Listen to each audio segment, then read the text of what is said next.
All right, excellent, excellent. All right, thank you for the intro. Again, my name's Mel Mitchell. So looking out, I'm seeing a lot of new faces. So, which is new faces means you've never attended one of my workshops or sessions. And so the way it kind of works is this. This is a conversation between you and me, right?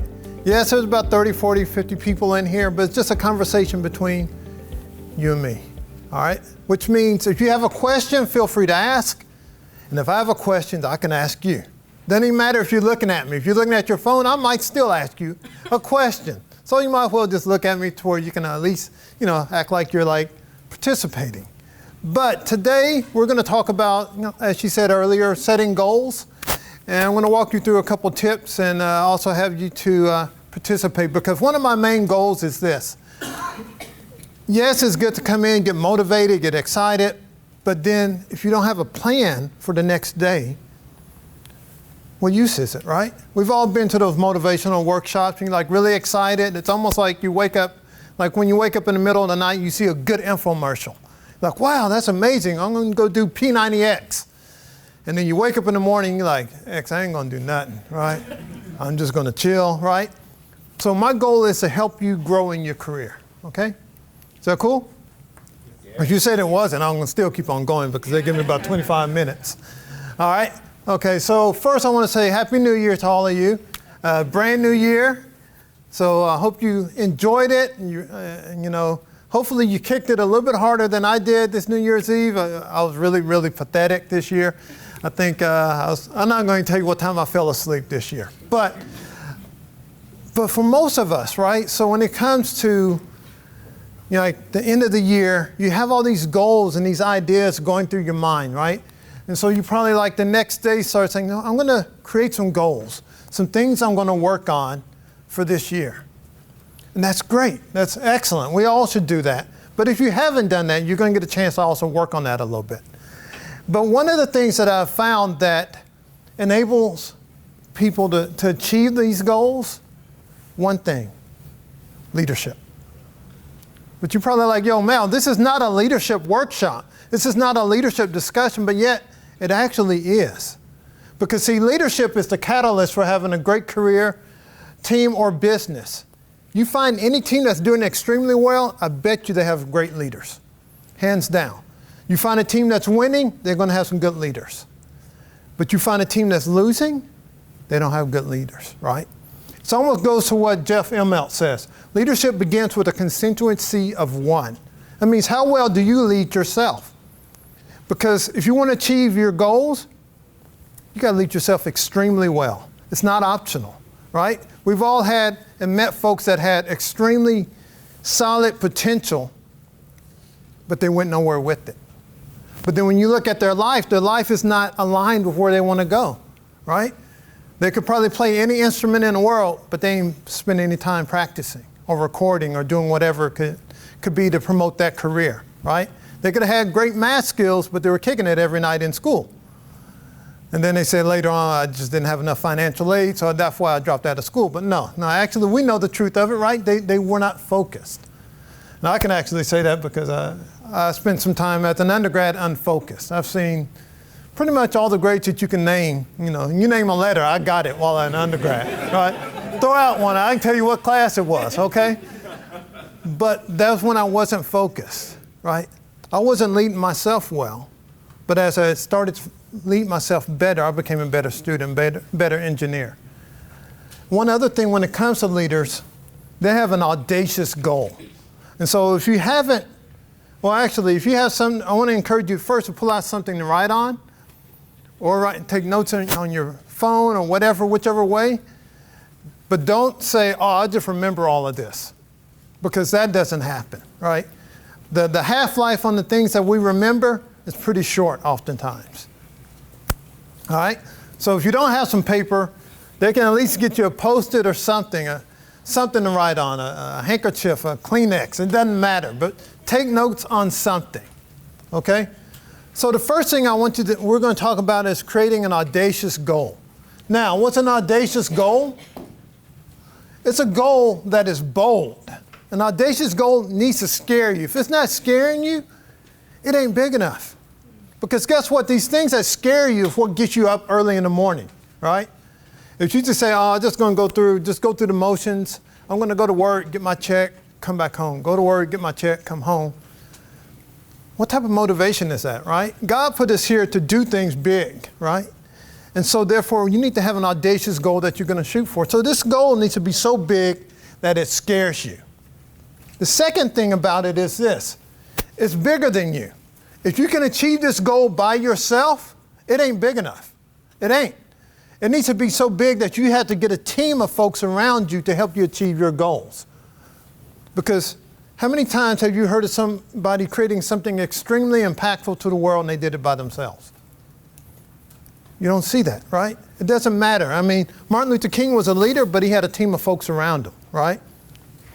Bill Gates was a leader, he had a team of folks around him.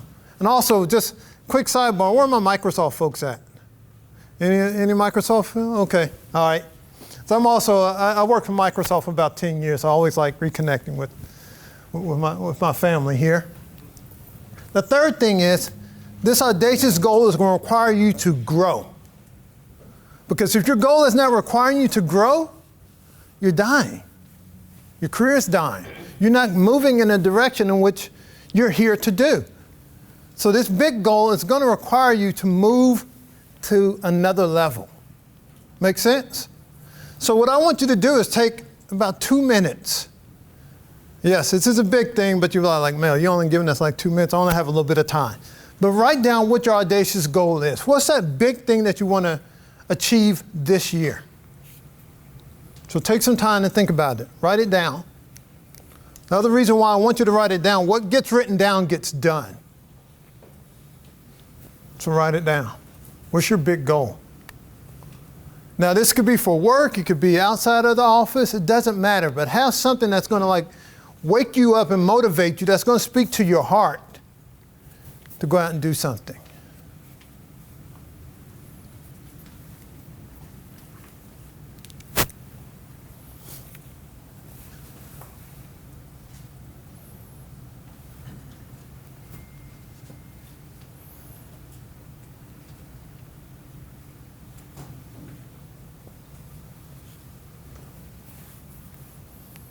The other thing, if you're having a hard time coming up with the goal, you can think about what you do every day at work and then hit it with a multiplier like a 10x. And say, hey, I'm going to take this to that next level.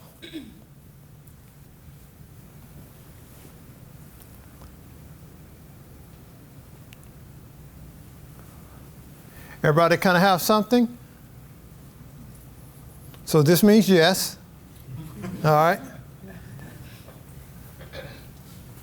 So I give you about another 30 seconds or so. Everybody got something? Yes? That was less than 30 seconds, I know. All right, so what I want you to do is, the person sitting next to you, share your goal. You got like 10 seconds to share what that goal is, 10, 15 seconds. So share it. All right? Before you talk to each other. Get to sharing.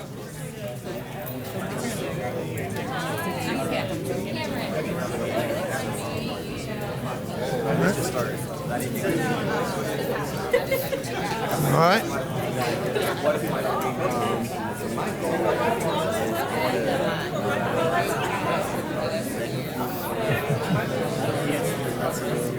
All right, if you haven't switched, switch.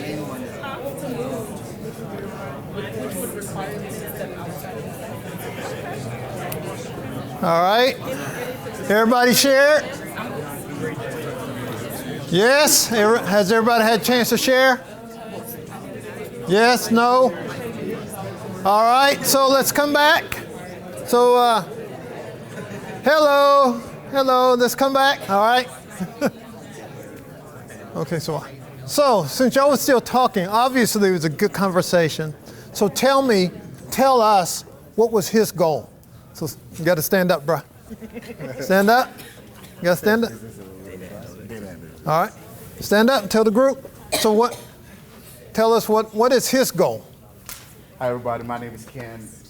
His goal was he's studying data analytics right now. He's trying to use it to advance in his career. Okay. So is that audacious enough? Do you think it scares him? Yeah. Why?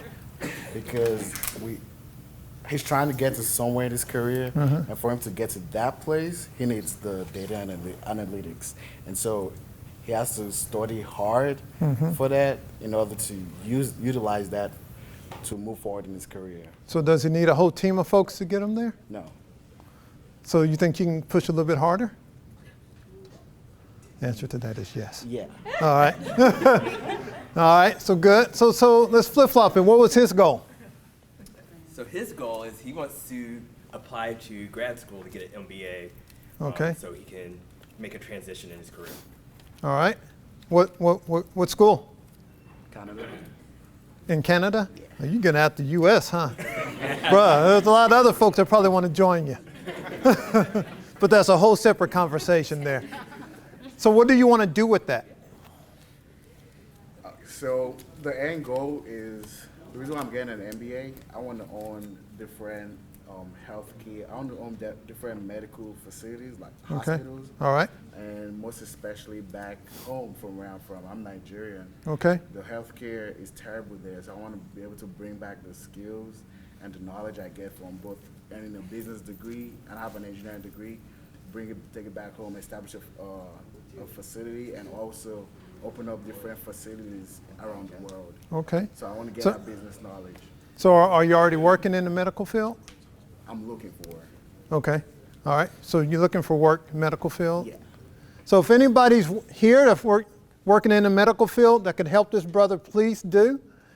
The other reason why I throw that out there is, so I've worked for Microsoft, Raytheon, and Bechtel.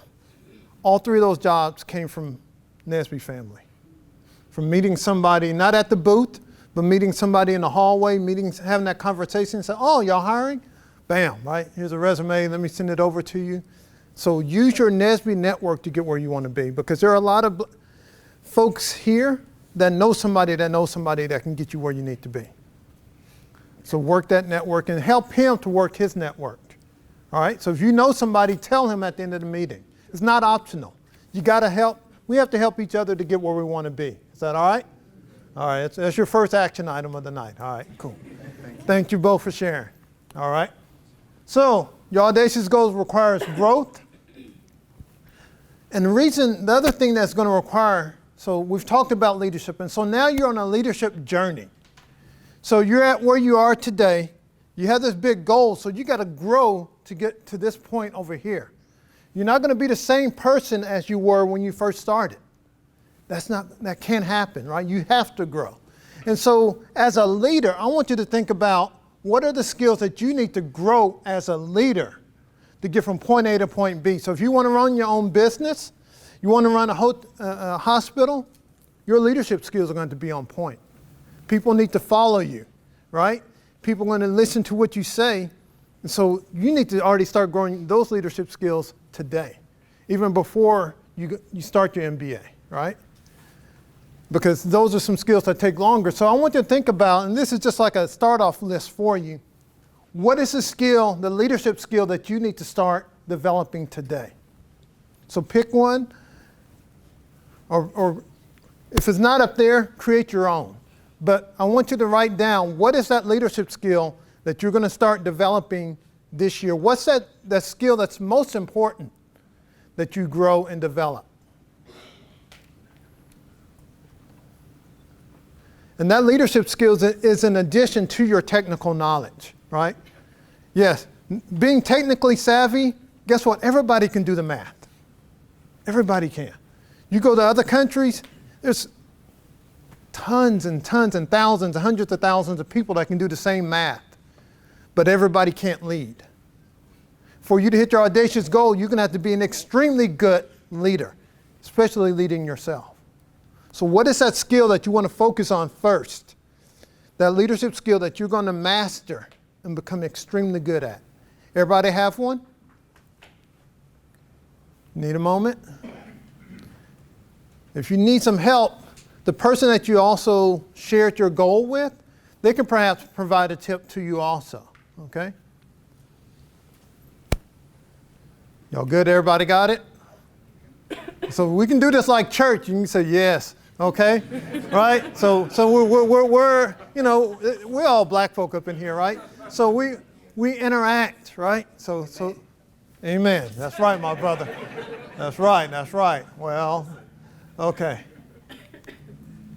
So what I've been talking about is personal mastery. And when you look at the great, it doesn't matter what space they're in, they have mastered their craft, right? So if we look at any of these folks here, you look at Michael Phelps, right? We know he's won like every race that there is in the Olympics when it comes to swimming. But one of the things I found out about him when I was reading about him, he said that he initially took Sundays off. But he said, you know what? If I swim every Sunday, I can get 52 more practices in. He won some of his races by 0.04 seconds. Are you willing to work every weekend to get better at something, to beat somebody by 0.04 seconds? Because guess what in your career? Coming in second means you don't get hired. Coming in second means you don't get promoted. Coming in second, you don't get that proposal. Coming in second means you're first in line for unemployment. So how hard are you willing to work for that 0.04 seconds, right? So when you look at Judith, she was the youngest chess champion ever. And when they look at the way that she prepared, she was systematic. She became a chess champion at, I want to say 14 years, when she was 14 years old, right? But she prepared, she worked every day to get a little bit better,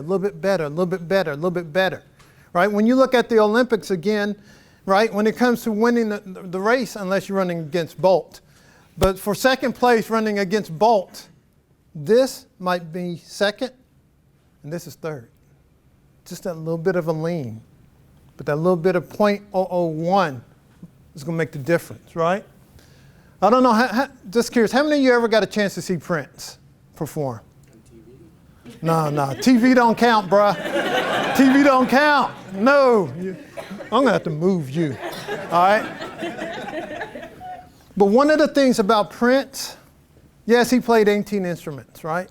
But the other part was the way that he worked his band was phenomenal. They said he would come in and force him to learn a whole lineup of songs, right, for a whole concert. They'll get it down pat. The next day he'd come in, he'll mix it all up. And they hated him that day, right? Because, you know, he came in dressed like Prince every day too, right? Heels on, all that stuff. But he would mix it all up. The next day he'll mix it all up, add new songs. But they said that after he did that over time, they could play anything on the drop of a dime. 1, 2, bam, and they're going. They're flowing with it. That's how you need to be in your career, right? Are you mixing things up? Are you practicing at a point to where everybody is excellent? Are you developing your team with enough change and structure to where they can all be great, right? And for me, I had a chance to see Prince perform a total of 6 times, right? I'm an old head. Yes, I was at the Purple Rain Tour, 7th row on the floor at Reunion. I saw him perform in Seattle on the floor and saw his band warm up.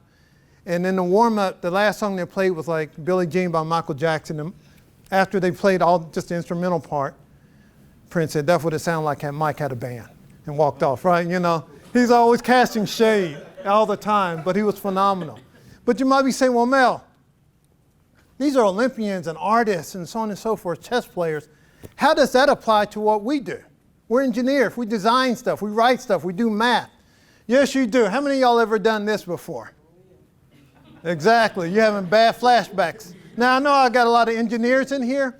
Don't try to figure out what problem he's trying to solve, okay? Y'all going to pull out your calculator and be like, oh, actually, he made a mistake right there. No, it's just an example, all right? This is an example, so stick with me. But you've done this, and this is how you've gotten to where you are today. But guess what? You still got a little bit further to go. That race is not over. You're still in the middle of it. So how do you do this? It's called deliberate practice, and it's a process. It's a process. Everything, what I found, everything follows a process. That's what I love about the line of work that I'm in. Even though I'm no longer an engineer, I found that winning teams follow a process. People that are winning follow a process. And so this deliberate practice, the first step is, and the reason why I had you to identify what leadership skill you're going to focus on is, first, create a stretch goal. So I want you to think about that leadership skill that you wrote down, that you want to develop, and what's that stretch goal for it. So maybe it was like you want to become a better public speaker. All right, so what's the stretch goal for that? Maybe your stretch goal is to be here. Maybe your stretch goal is to be at the national conference on the stage. But what is that stretch goal for it? So your stretch goal might be say, hey, I want to be a better team lead. What does that look like for your team? So write that down. What does that stretch goal for you look like? Again, I'll give you about a minute or two to write down that stretch goal. Is this making sense? Okay, yes. All right, everybody written down what that stretch goal looks like? Okay.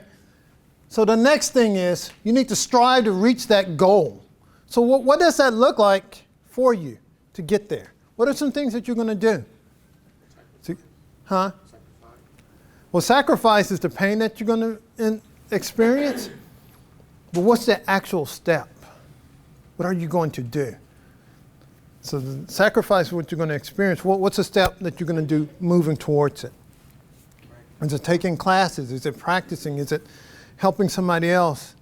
But how are you going to hone that skill to be better? Question?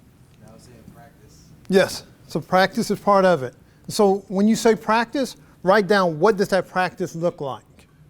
Because what they say, what they found is those that practice to a point where they're analyzing each and every step that they do, get better at what they do. It's just not about repeating what you can already do, but it's going a little bit beyond that.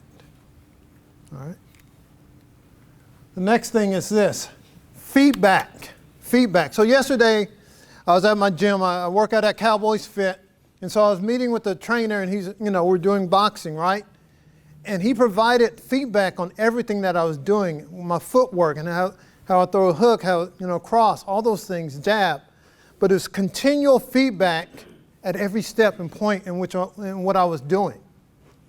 Same type of thing you need for here. You need to identify someone or multiple people that can provide you that real feedback. It's not always like, oh, yeah, like when we see folks sometimes they go up and speak in church and they forget all the lines. Say, baby, just take your time. It'll be all right. You did so good. You forgot all the words to the song. You didn't do good, right? That's not the person you need for your feedback.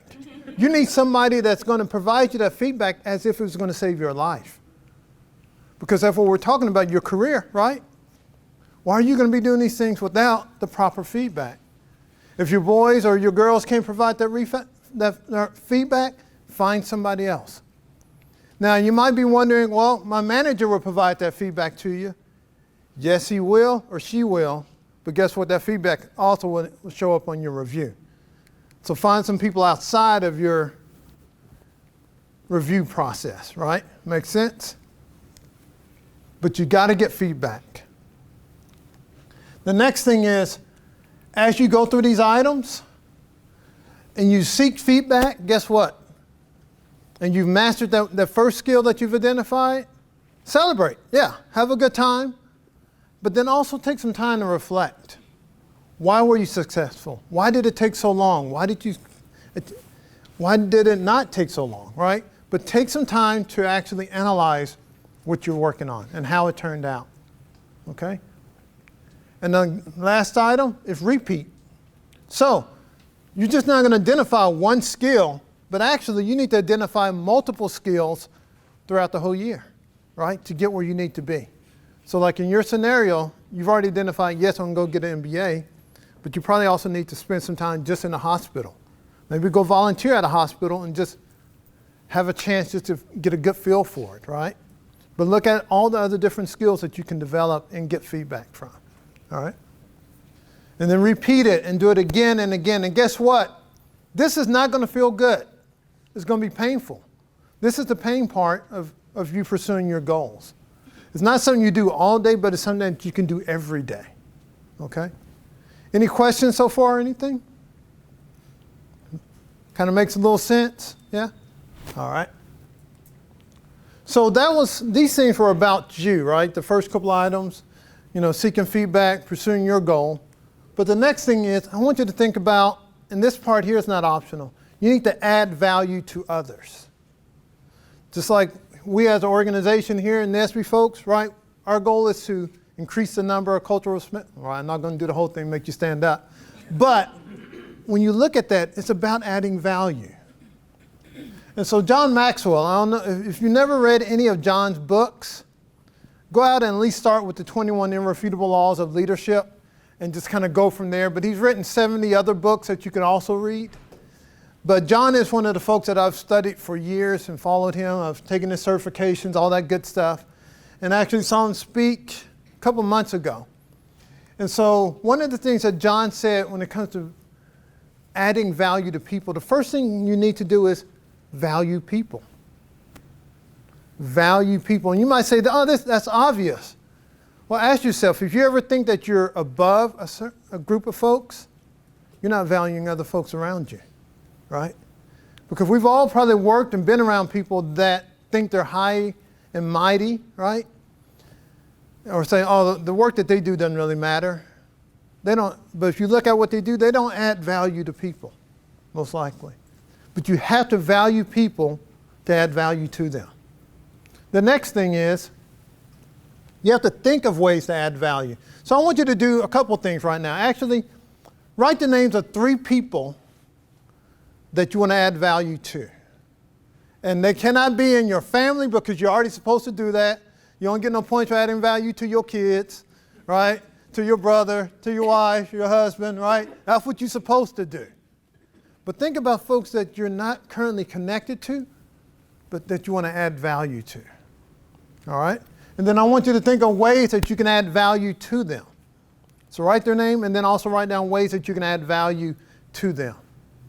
Because the value is about them. It's about helping them achieve whatever their goals are, right? Because I'm willing to bet that none of us got to where we are today on our own. There's somebody else that took time to add value to you. All right? The next thing is, you need to look for ways, constantly look for ways to add value to people. Now, the first part is thinking about it, but the third item is being, so if you see somebody doing their work, you say, you know what? Oh, I think I might provide this feedback to them at this point in time, right? But you're looking for ways to continuously add value to folks. The fourth item is this. Do things that add value. So the second and third is kind of like just observing, but you have to do it. You have to actively go out there and add value to people. Put it on your to-do list, right? Every day I have like 5 things I try to do every day, and one of them is add value. And that could be just from like a word of encouragement, or it could be a whole workshop, but look for ways to add value. Because guess what? As you add value to others, you receive at the same time. I mean, how many of you have ever tutored somebody in some class and you got stronger? Yeah. But you were giving away your knowledge, but you became better. It works. And then the other part is this. Also encourage others to do the same. Just like I'm encouraging you to do this, I need you to go out there and do the same thing. It's not optional. None of us, again, got where we are by ourselves. Go out and encourage others to do the same thing. Because guess what? When you look around in our communities, and I grew up in a place in Dallas known as Oak Cliff, right? And there's a lot of, the community needs help, right? You could go anywhere in this city, and there are some folks that can use that word of encouragement. Take some time and go do it. You don't need to work with another organization. You can call up a school and say, hey, I'd like to come out and speak to your kids. You're like, oh, okay. And you go out there and do it, right? So I want to encourage you to add value to others and look for ways to do that. And the last thing is take action, right? I've talked about a lot of stuff today, right? It's good. I'm glad that you're taking notes on whatever device or piece of paper or whatever way that you're doing it. But none of this means anything if you don't move forward, if you don't take action. So my question to you is, how will you leverage this session to move your career forward? And actually, let's see, how are you going to leverage today? I'm going to leverage today by, like you said, the last point is the most important. If you can learn all the information you need, if you're not putting it into practice, it's really, just a great presentation. Right. So I guess specifically going back to my list of 3 people that you said to write down and actually start putting into practice, Okay. reaching out to them and getting them to that next step in their life where they want to be. All right, excellent, excellent, excellent. Who else would like to share? Go ahead, bro. My career, my goal wasn't associated with my careers. That's all right. It doesn't matter.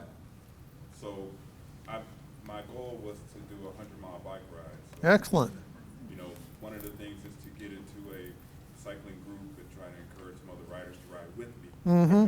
Yeah. To keep me motivated, I guess that would be. And guess what? As you ride, you will encourage other people will be encouraged by you just riding. Yeah. And so, if anybody else in here bikes, I like the brother. You got the black bikers starting up on the first sunny day of the year. All right. He's rolling. All right. Rolling. All right. And as you've noticed, I'm just picking out folks, so it doesn't matter if you raise your hand or not. I'm just picking out people. So let's go right here. You, bro. Yeah. So my goal was to be a great dad. All right. So I'm having my first son in March. Woo. Go ahead, my brother. So pretty much being a twin and being raised by women, that was my fault for me. So just being around my family, get that encouragement from others that are parents as well, and encouragement. I may have some good days, some bad days, Yeah. but just keep on going. Excellent. Everybody encourage his brother throughout the next several months, and get some sleep now. I don't have kids. But I remember I called my brother. Yeah. I remember I called my brother one time, and his kid, was like a couple months old. He's like, hello? I was like, bro, what's wrong? Preston won't sleep. I'm just tired. So get some sleep now. And those of you that know my brother can say, you can tell him I said that about him. It's all good. Yeah, exactly. Hit the gym hard now, bruh. Hit it. So curious, questions? Any questions from you guys? I know y'all not shy. Go ahead. I guess a question for me, you said, you mentioned where you grew up, and obviously we heard a little bit about your background since you started your professional career. For you, what kind of made that switch to not just focusing on the career, what it can do for you, but really your mission now to give back to the community and help others? All right. Excellent question. And so part of that question is, I guess, how did I get from where I started to a little bit to here, right? I would say the one thing that made the biggest difference in my career is doing the extra. So when I first got out of school, I was an engineer for Bechtel in Las Vegas, but started helping with recruiting. I started helping onboarding interns. I was a part of a program called Payback, Professionals in Youth Building a Commitment. And so we would go out and speak to junior high and high schools to encourage kids to stay in school. The first time I went up to speak, and this is just like a class of like 30 kids, you're supposed to speak for 2 speakers, each person speaks for 15 minutes. In about like 3 minutes, I was done, I was nervous, boom, I sat down, right? And then I continued to go back, and I got stronger and stronger at speaking, got over, fear of public speaking, all that good stuff. But it was the extra that helped to propel my career forward. How did I make that transition? One, it was a lot of extra studying and reading of leadership books. Also, so being in NASB, I've had a wide range of roles. I started the alumni chapter then in Las Vegas. Then when I moved to Tucson, I started the chapter there. I was a Region 6 chair, and I also chaired total of like 3 PDCs, and I'm also the past National Professionals Chair. But a lot of that came about from, like my skills grew by being active in NSBE, and so while at Microsoft, I was on loan to the United Way to help drive the Giving campaign. I got pinged by an HR person. He said, hey, we like your presentation. Let's talk about the program you're in, and let's talk about your career aspirations. I said, okay. And so since I've been doing the extra and working with diversity groups too, when I met with them, I said, hey, check it out. This is an issue I see in Microsoft IT specifically. I said, we hire leaders, but we don't grow them. But I said, this could be fixed by creating a rotation program where we develop leaders. Followed up an email. He forwarded that email to the CIO. CIO sent it to Chris Fernandez. Chris sent me an email saying, Chris was the HR director for MSIT. He said, hey, we like your idea. Let's talk about the program. Do you want to run it? And so when I met with Chris, I said, hey, this is my idea. Had like 3 slides printed out on paper. He said, all right, cool. Talk with my 2 folks on my team. I'll talk with them. And went back to Chris and said, hey, so what's the deal? He says, I like you, you like me. You want to run the program? I said, yeah. So I built a global rotation program for new college hires in Microsoft IT. What was I doing beforehand? I was a PM, right? I wasn't managing anybody. I didn't have a budget. I went from like that position to managing like a $7 million budget. Now, was it my skill set? No, God moved me there, right? But you got to do the walking in between. And so therefore, you have to keep walking and growing in your skills so you can be prepared for that opportunity. So you don't know where this thing's going to turn out, but it's just the walking that you have to keep doing. And some amazing stuff will happen. And like from being in that program and switching over, it gave me like insight on how people are developed. It gave me insight on how people are reviewed in jobs, right? And so therefore, it's enabled me to be able to share this information with you guys, right? And the power of like having a strong network. So I know it's a slight tangent, but when you're in your office and whatever the promotion process is, if your manager did not show up for that meeting, would you still get promoted? If your answer is no, then you need to work on your network. I've seen people get promoted and their manager wasn't there that day because they were sick, but they're like, oh, Christy? Oh yeah, she did some stuff for me, she did some stuff for me. Yeah, she should be promoted. Boom, promoted. Without a manager even being there. So work on that network also. But like I say, if you want your career to go forward and pass your expectations, you got to do the extra. Got to do the extra. This is a good place within NSBE to do a lot of that extra and learn and grow those contacts, but also within your business and just on your own time, do that extra. Yeah. Oh, you're welcome. Any other questions? Yeah, we'll go right over here. Okay.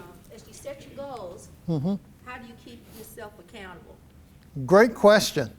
So one way to keep yourself accountable, get an accountability partner.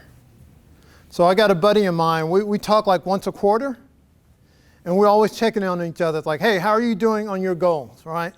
Now I'll give him crap, he'll give me crap, but we still push each other forward. The other thing is to monitor it like you would, like if you're driving from here to New York, you're not just going to get in a car and start driving. No, you're going to be like looking for like road maps and signals and different things because you're checking your progress. Do the same thing with your goals and check in and say, hey, you know what? These are some of the key milestones that I need to be hitting. And like I said earlier, reward yourself as you hit some of those major milestones. And if you slip and you're not getting there, don't get down on yourself. Hit restart and keep going because we all slip. I mean, there would be a whole nother workshop if I was talking about times that I slipped and screwed up stuff, right?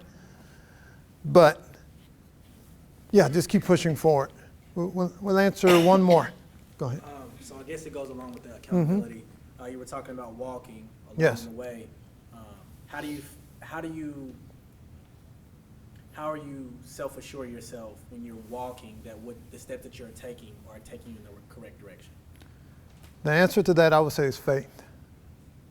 Large part of it is faith. So when I look back at my career, right, so I'm a little bit older now, got a lot less hair, a little bit more gray in the beard, right?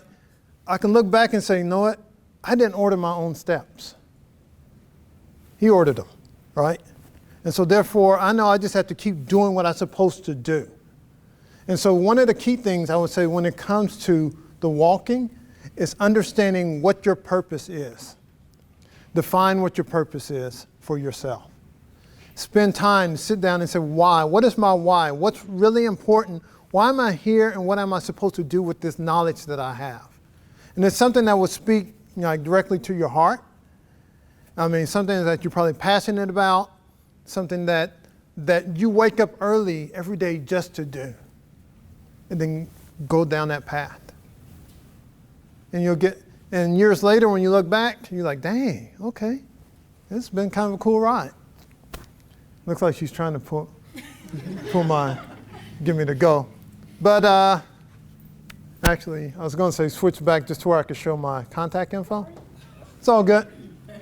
But if you enjoyed today, you can also follow me on Instagram. Let's see. Hit escape.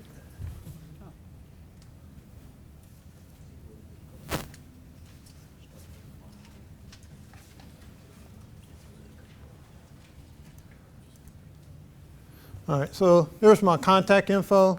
So you can follow me on Instagram. I don't post often, but on occasion. Also, a couple websites, all those other good things. Also rolling out a coaching program.